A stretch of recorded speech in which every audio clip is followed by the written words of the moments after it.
Hello chess friends and welcome to Yazarov Chess Channel and welcome to another great game from the Skilling Open in 2020. We're already in the round 14. As I'm recording this video, probably the round 15 is going on, so I will cover one more game and I will, after the 15 rounds, I will tell you the standings after 15 rounds, but also will tell you who is moving up to the quarterfinal stage. Now we're starting the day 3 with a very attractive game. It's Hikaru Nakamura versus Alireza Firouzja. Really the two top tacticians from these days. It's really incredible. This was sort of a game that I've been waiting for because both of them are playing these sharp openings, this tactical lines. So that's why I think this was the game of the day so far. So let's check out now the game. Hikaru opened here with the move e4. Alireza plays now his favorite Caro-Kann defense, c6. We have d4, d5, and now knight to c3. We have d takes e4, knight to e4, and now bishop to f5, knight to g3, and now bishop to g6. Still main line, of course, of the Caro-Kann. We have h4, kicking away the bishop. We're trying to trap the bishop, of course. h6, and now knight to f3. We have knight from b to d7, h5, kicking away the bishop, bishop to h7, and bishop to d3. This is basically the main line of the Caro-Kann. It has been played, I think, millions and millions of times. Really, one of the main ideas of White's is, of course, that we have created the space advantage on the king side. We can now trade off this very annoying bishop. But what black can always do, of course, is really to build this very nice fortress on light squares. And I think still this dark square activity, the dark square bishop can be activated on d6, it can be activated on b4. So when we watch this bishop's activity, it's perfectly fine for both sides. Still, these knights are playing on natural squares, knight to f6, knight to d7. So as I said, it's an equal opening line, and who is probably the better attacker will win this game. So that's basically an opening that I try to avoid. I'm not so familiar with this very nice and tactical lines of this opening, but I think black can at least play 10-12 moves without thinking so much, because as I said, this is the main line and this line has been played many times in chess history. So bishop to d3, queen to d3, e6, bishop to f4. So we are building really this nice attacking setup. These knights are on natural squares. This bishop has a good activity. The queen is centralized, which is of course very good for white. And the main also a good thing about the Caro-Kann setup here for white is that white has the flexibility to castle queenside or kingside. Wherever we love to do that, we can still make that happen. So it's not a problem even to castle kingside here, because this knight is supporting the h5 pawn. It's not a problem that we'll get vulnerable to some attacks probably with g5 or similar ideas. So still, as I said, white has really the flexibility to castle on both sides. Queen to a5, which is the main move. The main idea about this move is to weaken a little bit the pawn structure of whites on the queen side. This is sort of a preventing idea that even if then white castles on the queen side, he has to play something like c3 and weaken the pawn structure. So that's why it's a pragmatic idea here by black. We have bishop to d2 and now bishop to b4. Again, with the same idea, we're forcing basically a trade of bishops. c3, kicking away the bishop, bishop to e7, and now c4. Queen to b6 played by Alireza. If we try bishop to b4 again, we can simply play knight to e5. I think this could be a very playable line, because after bishop to d2, we have queen to d2, and now after queen to d2, king takes d2, maybe knight to e5, d takes e5. And okay, black has maybe simplified the position, but this is already a problematic position, I think, for black, because first of all, what we can notice, this wasn't played in the game, but white has two dominant pawns. So white has the space advantage. We can still play something after, maybe something like knight from knight to e7. We can maneuver our king here maybe to c3, and we can occupy the d file. We're a little bit faster, I think, when it comes to the battle on the d file. So this knight doesn't have good squares to develop itself, so I think this is playable. And as I said, knight to e4, knight to d6 could be also a very nice tactical idea by white to cement this knight on a very nice square d6. So that's why black should not go into simplified lines with bishop to b4. So queen to b6, attacking the b2 weakness. We have bishop to c3, knight to f6, and now knight to e5. This is now basically a theoretical novelty by Hikaru Nakamura. This move hasn't been played in, at least in not this top grandmaster level so far. Knight to e5, very interesting idea, but the idea is clear. Of course, we want to play again on the same idea, d takes e5, and then we could use again the d file battle we could use the activity by the queen on the d file. Let's see a possible continuation. Knight takes e5, maybe d takes e5, and for instance, if black tries rook to d8, then we can remaneuver the queen to e2, and the knight has to move somewhere. And now I think again, as I said, white has a comfortable game here. Opportunities are to play knight to e4, knight to d6. I think in this particular case we can also castle queenside here. We can play also something like queen to g4.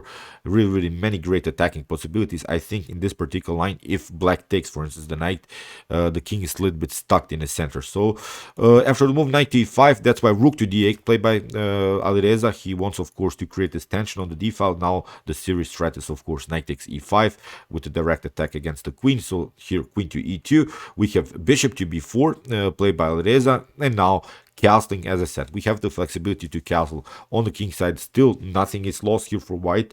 It's perfectly fine because still this pawn is very annoying. You cannot improve any pawn structures here with potential g6. This is very annoying, this pawn on h5, although it has to be always protected by the knight on g3. But from this square, the knight can be also very annoying if it, for instance, jumps on f5. So far it's not possible, but if, for instance, black tries an e5 pawn breakthrough, if this knight comes on f5, I guarantee you that black doesn't have a comfortable game. Still, this knight is also a little bit stuck here.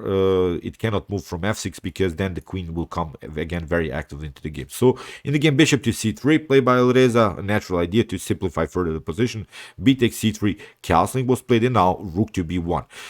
If you try, instead of this castling, if you try to break the position immediately with c5, that's, I think, a very important lesson for beginners, how you should really first secure the king, because now the game becomes really complicated. You cannot create this pawn breakthrough motif immediately. You get really a nice attack by white. Rook to b1. If you try to get the queen, for instance, on c7, then you get also a very annoying tactical shot, knight to g6. This is very dangerous. F takes g6, queen to e6, and you have to move your king somewhere. Now we can take h takes g6. Now we are threatening, of course, the checkmate on f7.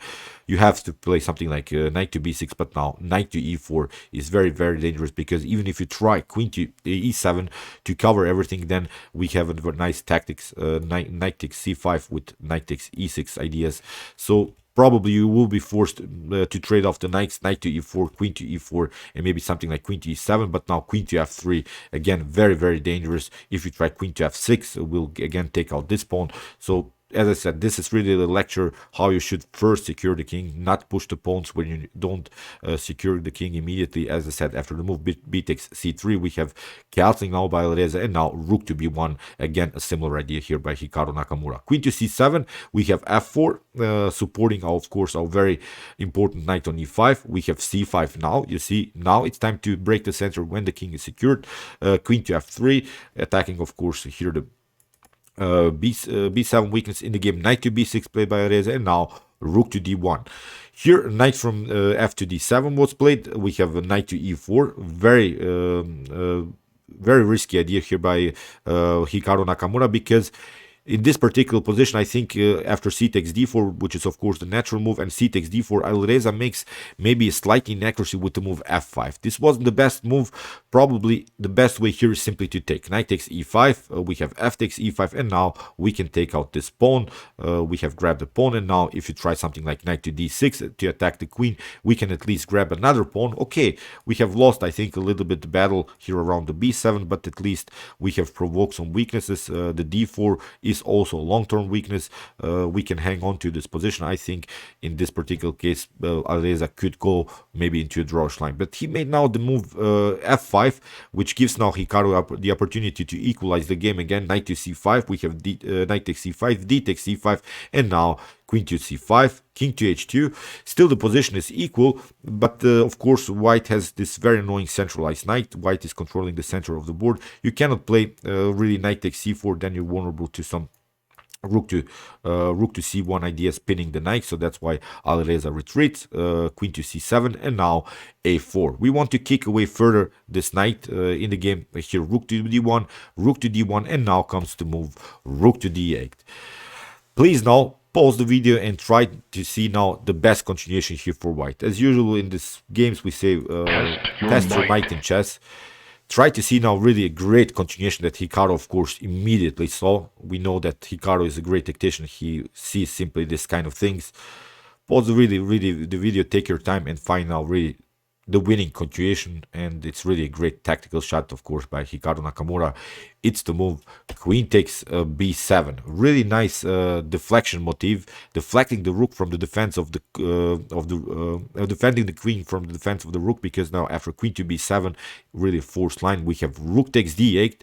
The king has only one square, king to h7, and now after knight to g6, we're threatening immediate checkmate.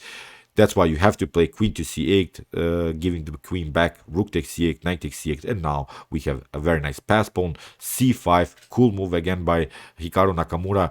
This move restricts really this knight's ability to jump on this very important squares. This square is cut off by this knight, and now we can really play much freely with our king, king to g3. Here, of course, the king has to play in an endgame, king to d4, we have a6, king to e5, king to c6, and now Hikaru simply grabs this very important pawn, goes after this pawn, after king takes g7. In this position, Alireza resigned. So, great performance by Hikaru Nakamura, really nice tactical shot in the end.